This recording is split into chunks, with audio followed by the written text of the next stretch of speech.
Alas 5:10 na, 1 Western Visayas na.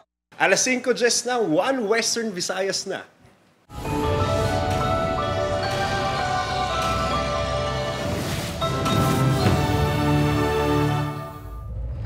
Mga balitang aton tutukan subong nga Martes, pagpanglimpyo sa mga ginbaha nga bulutuan sa Western Visayas nangin mabudlay. Pila ka mga libro na basa sa baha.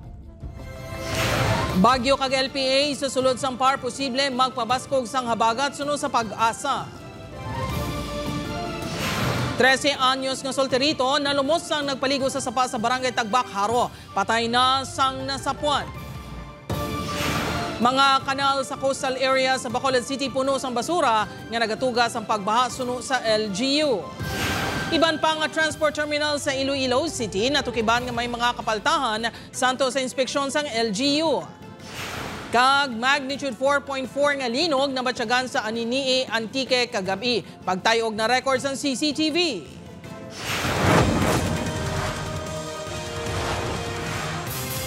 Ini ang GMA Regional TV, 1 Western Visayas. Mayong hapon Western Visayas kag Negros Occidental, 13 anyos nga solterito nga nalumos sa sapa sang Domingo wala na sang kabuhi sang nasapuan kaina sang aga. Samtang PWD nga lalaki nga ginapahayag na lumos sa molo wala sa gihapon makita. Ini ang gintutukan ni Kim Salinas. Makitaan sa sininga video nga nagasinadya pa samtang nagapaligo ang anong kakabataan sa bahin sang sapa sa barangay Tagbak, Haro, Domingo sang hapon. Isa diri ang 13 anyos nga si alias B-Boy. Siya ang nagasuksok sang ito nga panapton sa video. Wala maglaom ang pamilya sini nga katapusan na ini nga tiyon nga makita buhi ang minor de edad. Domingo sang gabi sang natingalang iloy sini nga wala makapauli si B-Boy. Ang iya kopdanan, una kuno nga nagtakas kag nabili nini sa sapa. Lunes ang hapon sang ginsuguran ang rescue operation apang wala gid ni makita. Las 6 na sang aga, nakitaan nga nagalutaw-lutaw sa sapa sa barangay ang lawas ni kag wala na sang kabuhi.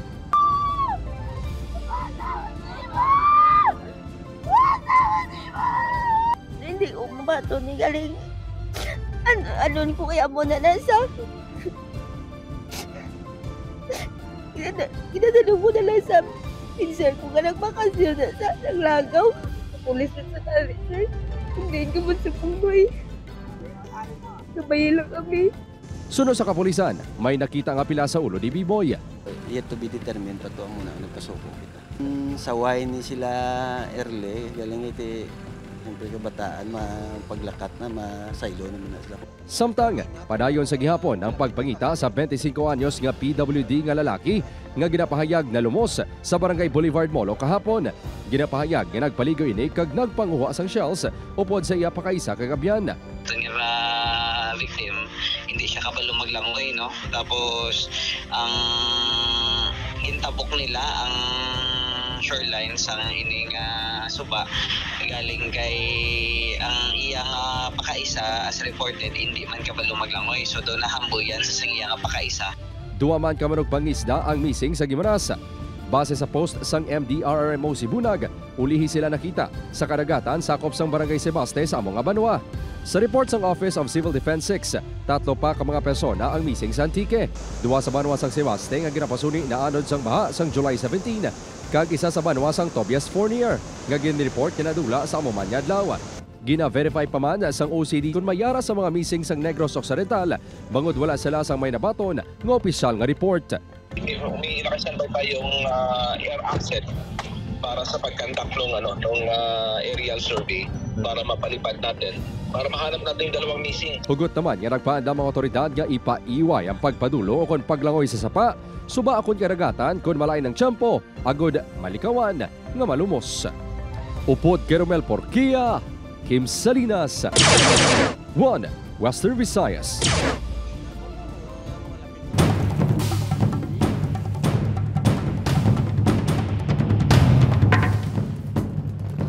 Mga kapuso, pila ka manunudlo sa Banwa sang Uton nagahingagaw nga manglimpyo sang ila classrooms nga ginsulo sang tubig baha. Si John Sala nakatutok.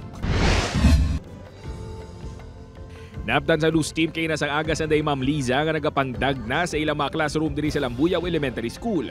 Ginsulod sang taga-tuhod nga baha ang bulutuan sang weekend tubtob kahapon. Mga gamit sang bata nga wala na mo napasaka, tapos ang iban nga libro nga ara sa idalom nga nakabutang nalapot isang tubig. Ginatay nga anay namon sir nga tinluan ang palibot sang mga lunang. Duwa ka mga bulutuan ang gingamit nga evacuation center sa Banwa sa Oton. 15 ka mga pamilya temporaryo nga nagtener sa San Antonio sa Nicolas Elementary School. May 12 naman ka mga pamilya sa Pakyad Elementary School. Matapos ang 3 ka adlaw nga paggamit sa ining classroom sang Pakyad Elementary School diri sa Banwa sang Oton bilang evacuation center sang anong tanan ka mga pamilya kay na sang aga paghalalin sang mga pamilya gintinguaan sang school officials nga matinluan kag makaiyo ang classroom. Para man ang amon nga school utility sa pagpaninlo, pag-disinfect sang classroom kag sa pag-arrange liwat sa mga chairs para nga ready na sa pagbalik naman sang klase tomorrow. Sa datos ang DepEd Oton, 4 ka mga bulutuan ang ginbaha, lakip ng Lambuyaw Elementary School, Oton Central Elementary School, Kadinglian Batuan Elementary School, kag Santa Rita National High School. Tag sa nga may evacuation, obligado naman ang mga eskwelahan nga magbaton sang evacuees. Hoping wala na isang bagyo masulod sa aton para nga ang aton mga kabataan makabalik na sa eskwelahan. Banwa na lang sang Oton ang wala pa makalif sang class suspension subong adlaw sa bugos ka probinsya sang Iloilo. Suno kay Mayor Sofronio Fusin Jr., madamo sa mga bulutuan ang nahamtang sa mga ginaba nga lugar. Pasalig naman ni Fusin nga tutukan na sang LGU pagpakayo sa mga drainage systems. Ang importante da nga mabra naman sa drainage lapos naman sa baybay para at least ma-adjust ang baha. Upo kay Hans Tisierto, John Sala. 1 Western Visayas. Sa pinaka-latest nga update mga kapuso, suspendido ang klase sa tanan nga level subong man ang opisina sa gobyerno sa Western Visayas kag Negros Occidental buwas July 23. Ini ang base sa Memorandum Circular number 90 sang Malacañang. Ini ang base sa rekomendasyon sang National Disaster Risk Reduction and Management Council kaangot sa padayon nga pag-inulan dala sang habagat. Magluwas sa mga probinsya sa Isla sang Panay, probinsya sang Guimaras, kag sa Negros Occidental, lakip man sa Mando ang madamo pang lugar sa Metro Manila kag Luzon. Game pa siguro man sa Mando nga ang tanan nga ahensya nga nagatanyag sang basic, vital kag health services ang magapadayon sa operasyon. Ini agod mapasiguro nga mapadayon ang pag-function sang gobyerno. Para sa dugang nga mga balita sa Negros kag Panay, mangin kaupod ta si Adrian Prietos. Adrian? Maraming salamat, Jers. Mga kapuso sa Bacolod City, ukon Bacolod City LGU, nagpatigayon sang clearing sa mga barado nga drainage nga kabangdanan sang malapnagon nga baha. Yaring balita nga itong gitutukan. Isang barangay Banago sa mga ginabaha sa Bacolod City kun malain ang tiyempo. Gani, lakip inisang ginipaidalom sa clearing operations. Kinasaga, ginipadulungan sa highway maintenance team sa Bacolod City Engineer's Office ang lugar. Apisar mabaho kag mahigko, ginkuha sa mga personnel ang mga lutak, basura kag plastic nga amo ang nagabara.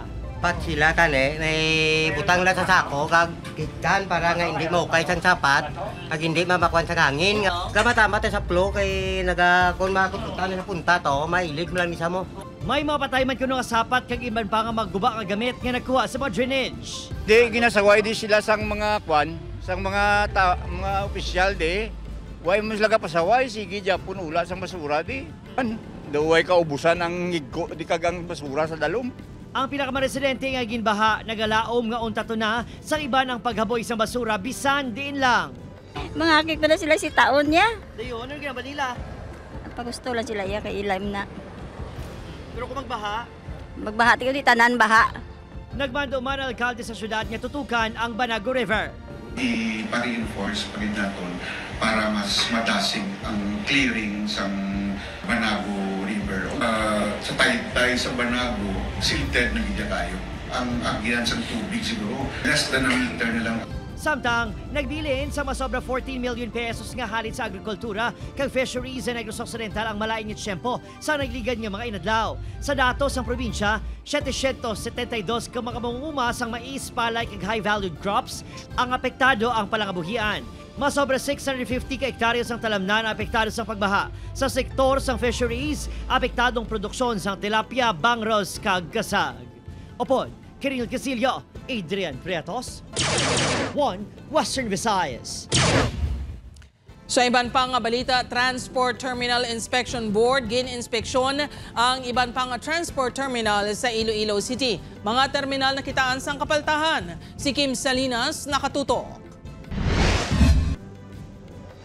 Sorpresa nga ginbisita sang Iloilo City Transport Terminal Inspection Board ang pila ka terminals sa Iloilo City kahapon sa hapon. Isa diri ang Ticod Terminal sa La Paz. Isa-isa nga gin-inspeksyon sa mga katapo sang Iloilo City at TTMO, Business Permits and Licensing Division, Iloilo City Health Office, kagiban pang opisina ang terminal. Sa inisyal nga obserbasyon, nakitaan nga kulang sa directional signs kag CCTV camera ang terminal. Dapat may parking plan nga naplastar bangod dabtan pa sa board nga may tricycle nga illegally parked. Natukiban man, nga dapat maintenaron pa ang katinlo sa mga comfort rooms. Dapat may mga signages dire sang no smoking, and dapat ang manager ari gina dire so that matanaw niya kung ano ang mga concern kag issue kag i-improve ini ASAP. Suno sa manager sang terminal, ginapakayo Manila ang kanal. Bangod kuno sa pagulan kag baha, wala maayo natutukan ang pagpanglimpyo. Timuan man namo siguro mga kulang namon nga mga deficiency nga kulang bala nga ginsulat ang city. Pero imo naman namon tanang maging mayo ang terminal. Samtang natukiman nga ang mga magagmay nga vendor sa terminal ang wala sang barangay clearance. Siguro sir mga 10 days sir. Ginabalikan sa namon sa amon team na sir tapos i-check na namon liwat mo nga wala sila ka-comply. Magluwa sa tikod, nagpadulong man ang board sa terminal sa Ungkaharo kag ang terminal sa Mandurriao. Ang mga findings ang iga-consolidate sa board kag mag-issue sa rekomendasyon nga dapat ma-comply sang terminal operators santo sa igahatag nga tion. Sa Terminal Inspection Board we are only just recommendatory kag ini nga mga ginaobra namon, this will form part sang record nila sa compliance. Upod Kermel Porquia, Kim Salinas, One Western Visayas. Mga kapuso sa sining CCTV footage, makita ang golpyada nga pagtayog sang duta pati na sang ini nga nakapark nga salakyan kag tricycle. Sa separado naman nga CCTV footage nga ini mabaskog ang pag-uyog sa gwa sang sining nga balay pati na ang mga suga. Ini ang CCTV footages ang kuha sa banwa sang Aninii, Antique. Ang pagtayog ang tugas ang magnitude 4.4 nga linog nga nagtuhaw sa Aninii, Antique alas 10:13 kagabi. Kaangon sini na record ang intensity 5 sa Aninii, intensity 4 sa Tobias Fournier, kag intensity 3 sa Antique. Wala man sa na-record ang Antique PD RRMO nga nagkalaguba nga mga propiedad kag infrastructure. Wala man sa may mga napilasan nga residente. No expected damage kag no expected man nga aftershock diri. Wala man, negative man no, kay medyo mahina man ang pagtayog. Ini ang GMA Regional TV, One Western Visayas.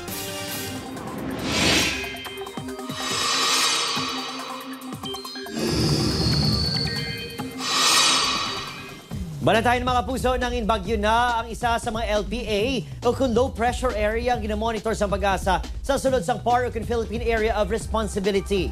Ulihin na sibratan sa kalayoon ng 1,140 kilometers sa silangan Gibahin sang Central Luzon. Ang isa pa ka LPA yara sa 370 kilometers sa silangan Gibahin sang Kalayan, Cagayan. Padayon nga influensyahan sa mga malain at tiyempo ang pagluntad sa kabagat. Nga padayon nga magapaulan sa dakong bahin sang pungsod. Base naman sa datos sa Metro Weather, may chance sa gihapon sa laptalap ng ulan sa Western Visayas. Laki pa na diri ang Aklan, Antique, Capiz, Iloilo, Guimaras, Subongman sa Negros Island Region.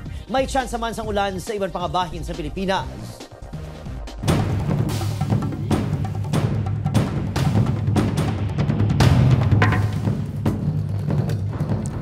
Mga kapuso, ginamonitor nga bagyo kag LPA sa sulod sang PAR posible nga magapabaskog liwat sang habagat sunod sa Pag-asa. Si Eileen Pedreso nakatutok live sa Barangay Poblasyon sa Banwa sang Leganes, Iloilo. Lin, kamusta dira?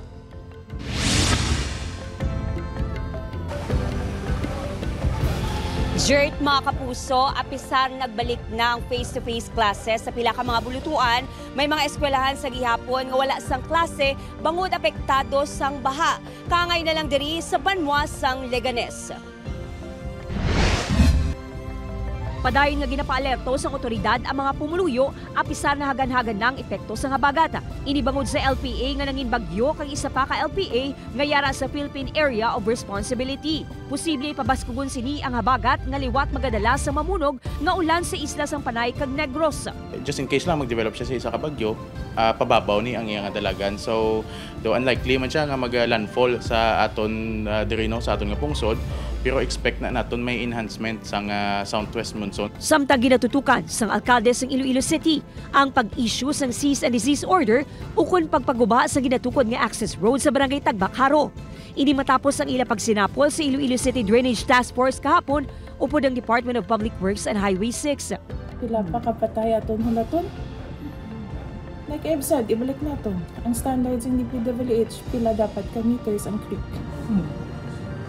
Dahil nagsobra na sila. Samtang masobra 15,000 na ka mga residente sa Iloilo City ang nahatagan sang doxycycline ukon sa bulong kontra leptospirosis. Through our barangay health workers as well as aton nga mga health staff sa aton nga mga district health centers, nagakato sila house to house, and we help also the fixed site.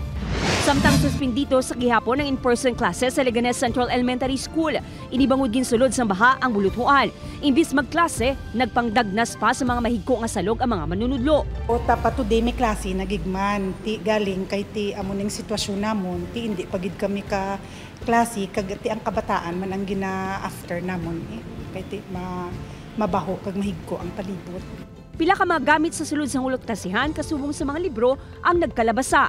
Nagbulig man ang pila ka mga ginikanan sa pagpaninlo. Pinsara kada mag-ulan kag kun magtaas ang tubig amo ni ang sitwasyon. Samtang nagsampay sa hunasan sa Libertad Antique ang pila ka mga patay nga kasapatan. Sa mga laragway nga kuha sang Libertad MDRRMO, makita ang mga patay nga mga baboy kag baka. Ginlubong na sa LGU ang kasapatan nga ginapatihan na anod kadungan sang nagluntad nga baha sa pila ka bahin sang probinsya sang weekend.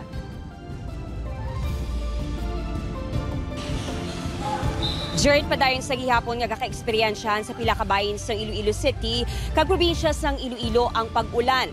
Gani pahanumdom sa mga local DRRMO sa mga residente nga sa tion nga magtaas ang baha, gilayon nga mag-evacuate sa pinakalapit nga evacuation center. Balik sa imo, Jared. Madamo gid nga salamat Eileen Pedreso kag halong kamudera.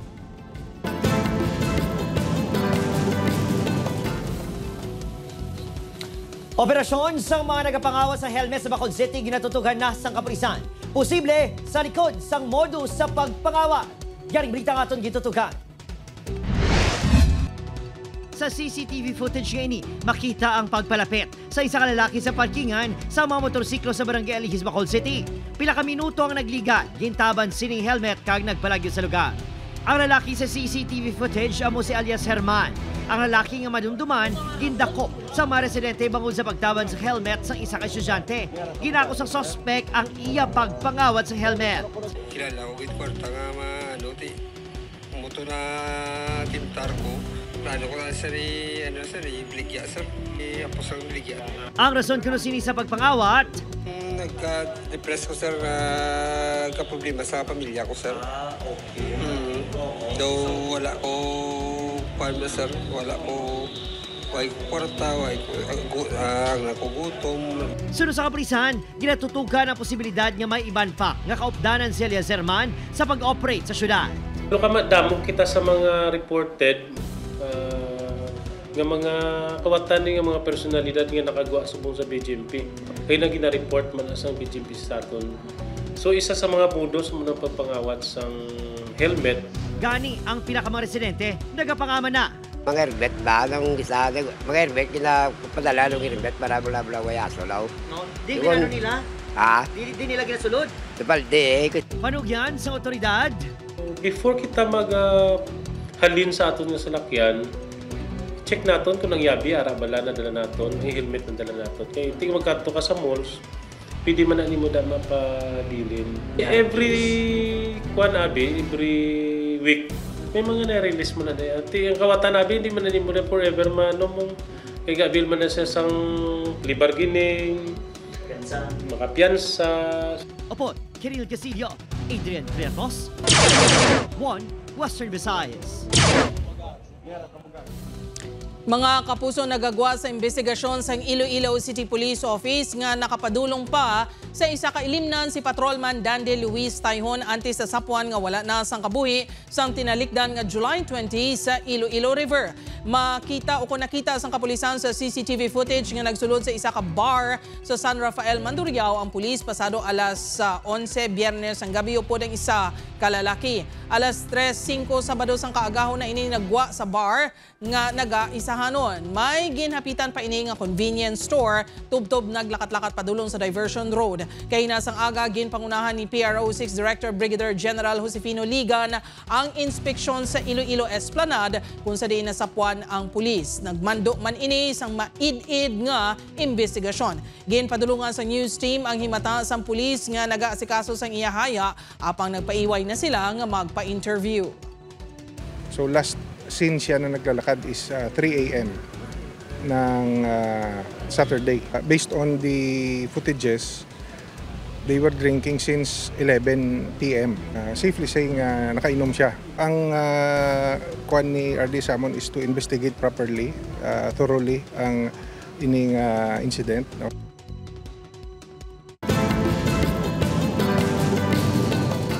Kapuso, ready ka na bala para malabot ang imo career goals? Maghulag na kag mangin kabahin sa leading broadcast network sa Pilipinas. Yari ang mga bakante nga posisyon sa GMA Network.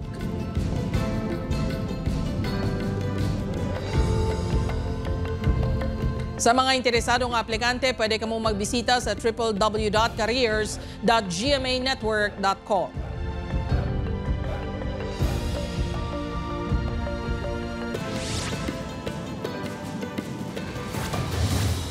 Arestado ang duha ka construction workers sa drug bypass operation sa kapulisan sa Barangay South Poblacion, Oton, Iloilo, sang tinaligdan nga Hulyo 19 sang gabi.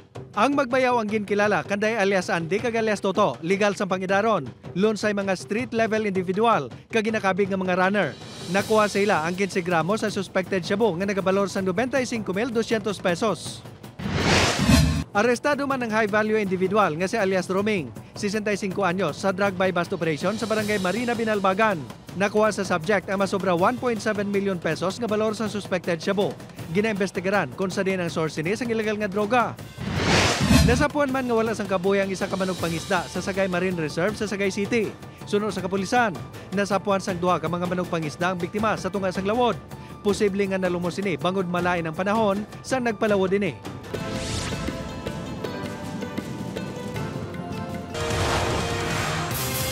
Ini ang GMA Regional TV, One Western Visayas. Mga kapuso, nakapauli na sa Iloilo ang 3 sa 4 ka Ilonggo nga tripulante sang barko nga ginatake sang Houthi rebels sa Red Sea sang Hulyo 8. Ang mga ini ang ginabi-abi sang ilang mga pamilya upod ang katapos ng Overseas Workers Welfare Administration 6 kag Peso, Iloilo. Isa sa ila si Rodmel Canto nga taga Uton, isa diri taga San Miguel, Iloilo, kag ang isa taga Iloilo City. May isa pa ka Ilonggo seafarer nga taga San Miguel nga ginpili nga magpabilin anay sa Metro Manila.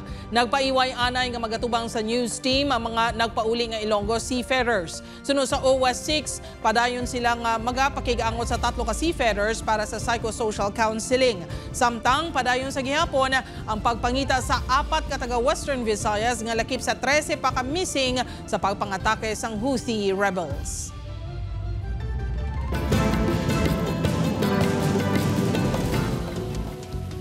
Ginbawian sa kabuhi ang 52 anyos nga si Armando Gallego matapos sa aksidente nga nabungguan sa auto ang ginamaneho sini nga tricycle sa bahin sa Barangay Talokbago City, Negros Occidental.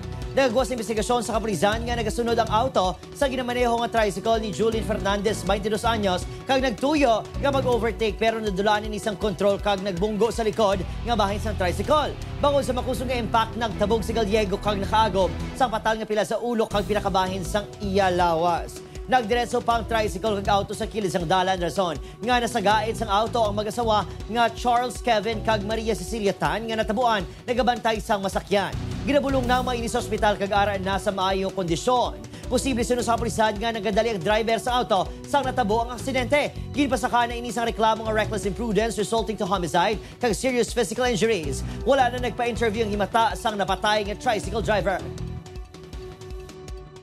Siguro papasok ng eskwela yung bata, madali siya. Siyempre, human error yan eh. Hindi rin niya rin siguro ginusto na pagkahawak nasa likod ka ng manibela, talagang you should practice yung drive safety, maging defensive driver ka eh. Sabi nga, speed skill. Mga kapuso, 3 ka tuig na nga nagadala sang happy time, kulitan, kag-unli blessings ang TikTok clock sa mga TikTropa. Gani, bantayan ta ang anniversary week sang TikTok clock tubtob sa July 25. May chance sa mga TikTropa nga magdaos ang triple prizes. May ara pa sa balantayan nga mga bisita sa TikTok clock this week. Malantaw ina 11 a.m. sa GMA.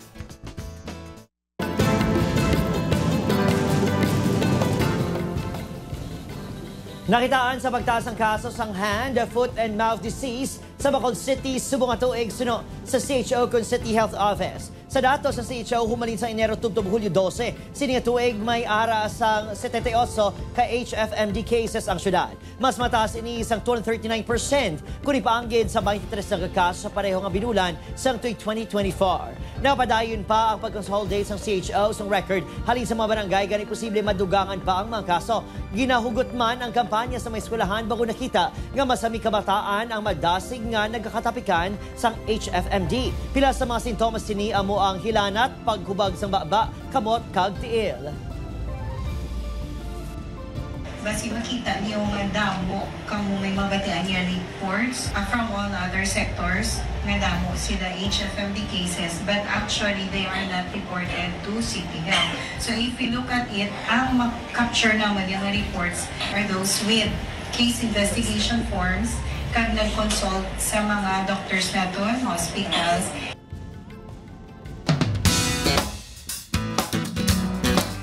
Mga kapuso, yari na mga dapat bantayan sa Encantadia Chronicles Sangre. Samtang nagadamo ang pagtilaw nga nagaabot kay Tera, nagagwa naman ang iya gahom. Ano bala ang makita ni Imaw nga kapalaran ni Tera sa masunod pa nga mga inadlaw? Matungan bala ang propesiya? Bantayan sa Encantadia Chronicles Sangre Mondays to Fridays sa GMA Prime 8 p.m. pagkatapos sang 24 oras.